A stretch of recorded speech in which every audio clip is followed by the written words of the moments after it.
Subscribe कीजिए AI technical channel को और फिर बेल आइकन दबाइए टेक्निकल टर्म्स आसानी से समझने के लिए। दोस्तों, इंटरनेट ऑफ थिंग्स का नाम तो आपने सुना होगा, पर इंटरनेट ऑफ थिंग्स आखिर होता क्या है?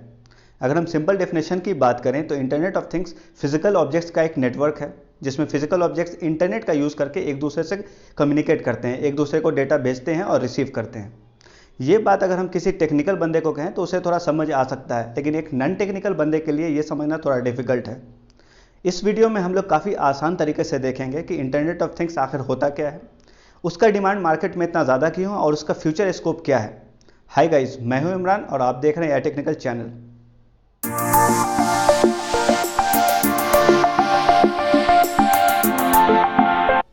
आप ये वीडियो अभी किस चीज़ में देख रहे होंगे? मोबाइल पे देख रहे होंगे, डेस्कटॉप पे देख रहे होंगे या फिर टैब पे देख रहे होंगे, लेकिन उसमें सबसे कॉमन चीज़ ये होगी कि वो इंटरनेट से कनेक्टेड होगा। बिना इंटरनेट से कनेक्ट हुआ आप इस वीडियो को नहीं देख सकते। इंटरनेट कनेक्शन बहुत अच्छी चीज़ है क्योंकि इंटरनेट कनेक्शन हमें ऐसी बहुत सारी बेनिफिट देती है जो पहले पॉसिबल नहीं थी। अगर इंटरनेट के पहले की अगर हम फ़ोन की बात करें तो पहले के फ़ोन में हम कॉल कर सकते थे, एसएमएस भेज सकते थे, लेकिन अभी के स्मार्टफोन में हमें बहुत सारे बेनिफिट हैं। हम बहुत ही आसानी से बुक पढ़ सकते हैं, कोई भी मूवी देख सकते हैं, दुनिया के किसी भी गाने को हम सर्च करके उसको गाने को सुन सकते हैं। तो जो कोर कॉन्सेप्ट वो ये है कि इंटरनेट हमें बहुत सारे एडवांटेज दे देता है जो कि पहले मौजूद नहीं था। इसलिए इंटरनेट ऑफ थिंग्स का जो कॉन्सेप्ट है वो ये है कि किसी भी थिंग को, किसी भी चीज़ को अगर हम इंटरनेट से कनेक्ट कर देते हैं तो हम उसको स्मार्ट बना सकते हैं और उससे हम बहुत सारे ऐसे फ़ायदे ले सकते हैं जो अभी हम नहीं ले पा रहे हैं। तो इससे क्या फ़ायदा है? कोई भी चीज़ अगर इंटरनेट से कनेक्ट हो तो वो या तो डेटा सेंड कर सकती है या डेटा रिसीव कर सकती है या दोनों कर सकती है। डेटा सेंड या रिसीव करने की एबिलिटी किसी भी चीज़ को स्मार्ट बनाती है। अगर हम पुराने फ़ोन वाले एग्जाम्पल में जाएं तो हम अपने फ़ोन में कोई भी गाना दुनिया में जो अवेलेबल है वो सुन सकते हैं। वो इसलिए नहीं कि वो गाना हमारे फ़ोन पे स्टोर है, पर वो गाना इस दुनिया में कहीं ना कहीं तो स्टोर है और हमारे फ़ोन के अंदर ये एबिलिटी है कि वो डेटा सेंड भी कर सकता है और डेटा रिसीव भी कर सकता है। तो अगर हमें कोई भी गाना सुनना होता है तो हम उस गाने को जाकर सर्च करते हैं तो एक्चुअली में हम डेटा सेंड करते हैं, और जब वो गाना हमारे फ़ोन पे प्ले होता है तो एक्चुअली में हम डेटा रिसीव कर रहे होते हैं। तो किसी भी डिवाइस को या किसी भी चीज़ को स्मार्ट होने के लिए उसे सुपर स्टोरेज होना उसके अंदर ज़रूरी नहीं है, उसके अंदर ये एबिलिटी होनी चाहिए कि वो सुपर स्टोरेज से कनेक्ट हो सके। IoT में अगर कोई भी चीज़ इंटरनेट से कनेक्ट होती है तो हम उन्हें 3 कैटेगरीज में डाल सकते हैं, जिसमें पहली कैटेगरी है इंफॉर्मेशन गैदर करके सेंड करना। इसके लिए सेंसर्स का इस्तेमाल होता है। सेंसर्स बहुत तरह के होते हैं, जैसे कि लाइट सेंसर हो गया, मॉइस्चर सेंसर हो गया, टेम्परेचर सेंसर हो गया, एयर क्वालिटी सेंसर हो गया। तो सेंसर्स जिस भी इन्वायरमेंट में होते हैं उस इन्वायरमेंट का डेटा कलेक्ट करके सेंड कर देते हैं और उससे इंटेलिजेंट डिसीजन लेने में आसानी होती है।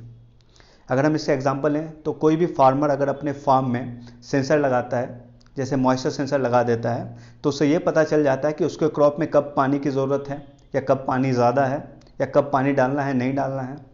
तो इससे क्रॉप का वाटर बैलेंस बना रहता है, इससे फसल ख़राब नहीं होती है। तो इससे ये फ़ायदा होता है कि फार्मर का फसल ख़राब नहीं होता है, तो उससे उसका आउटपुट अच्छा रहता है और कहीं ना कहीं उससे फार्मर को भी मॉनेटरी गेन हो जाता है। इसमें दूसरा कैटेगरी है इन्फॉर्मेशन को रिसीव करके उसमें एक्ट करना। ये काफ़ी कॉमन फिनोमेना है।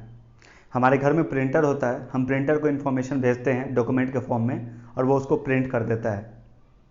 इसी तरह से हमारे कार की कीज़ में एक बटन होता है जिसके कार के गेट को हम लॉक और अनलॉक करते हैं। इंटरनेट ऑफ थिंग्स का असल यूज़ तब होता है जब जो थिंग्स होते हैं वो दोनों काम करते हैं, इन्फॉर्मेशन कलेक्ट करके सेंड करने का काम करते हैं और साथ ही साथ जो इन्फॉर्मेशन मिलता है उस पर एक्ट भी करते हैं। और यही हमारा तीसरा पॉइंट है, इन्फॉर्मेशन सेंड और रिसीव दोनों करना। अगर हम पहले की फार्मिंग के एग्जाम्पल की बात करें तो हमें सेंसर ये तो बता देता है कि मॉइस्चर लेवल सॉइल में कितना है और क्रॉप में कितना पानी देना है। अगर हमारा सिस्टम इतना स्मार्ट हो कि हमें फार्मर की भी ज़रूरत ना पड़े और वो सिस्टम खुद ही अगर सॉइल का मॉइस्चर लेवल देखे कि हमें इतने पानी की ज़रूरत है और उतना पानी वहाँ डाल दे, तो ये उससे भी बेहतर होगा। अगर हम इससे एक लेवल और आगे की बात करें तो अगर हमारा सिस्टम इंटरनेट से कनेक्टेड हो और उसे वेदर रिपोर्ट मिल रहा हो तो वेदर रिपोर्ट के हिसाब से वो स्मार्टली ये डिसाइड कर सकता है कि आज बारिश हो सकती है और बारिश होने वाली है, तो आज पानी कम डाले या पानी ना ही डाले वेदर रिपोर्ट के अकॉर्डिंग। तो इससे क्या है कि हमारे जो इंडस्ट्री की, जो फार्मिंग इंडस्ट्री की है, उसकी प्रोडक्टिविटी बढ़ेगी और कॉस्ट भी रिड्यूस होगा। ये तो सिर्फ एक टाइप के सेंसर की बात हुई। मार्केट में इस तरह के बहुत सारे सेंसर अवेलेबल हैं जो कि अलग अलग इंडस्ट्री में अलग अलग पर्पज़ के लिए यूज़ हो सकते हैं। अगर हम इंटरनेट ऑफ थिंग्स की बात करें तो इसका फ्यूचर जिस तरह से दिख रहा है वो वर्चुअली अनलिमिटेड है, क्योंकि हर इंडस्ट्री में उसका फ्यूचर देखा जा रहा है, हर इंडस्ट्री में उसका स्कोप देख रहे हैं लोग। लेकिन उसके साथ सबसे बड़ा ड्रॉबैक ये है कि वो सिर्फ इंटरनेट से जुड़ा हुआ है, तो इसलिए सिक्योरिटी एक बहुत इंपॉर्टेंट फैक्टर हो जाता है। इस वीडियो में इतना ही, धन्यवाद। दोस्तों आप ये बताइए कि आपको हमारा वीडियो कैसा लगा। अगर आपके कोई सवाल है तो आप कमेंट बॉक्स में लिखिए। अगर आपको वीडियो अच्छा लगा तो इसे लाइक और शेयर कीजिए। अगर आपने हमारा चैनल AI टेक्निकल अभी तक सब्सक्राइब नहीं किया तो सब्सक्राइब कीजिए और फिर बेल आइकन दबाइए।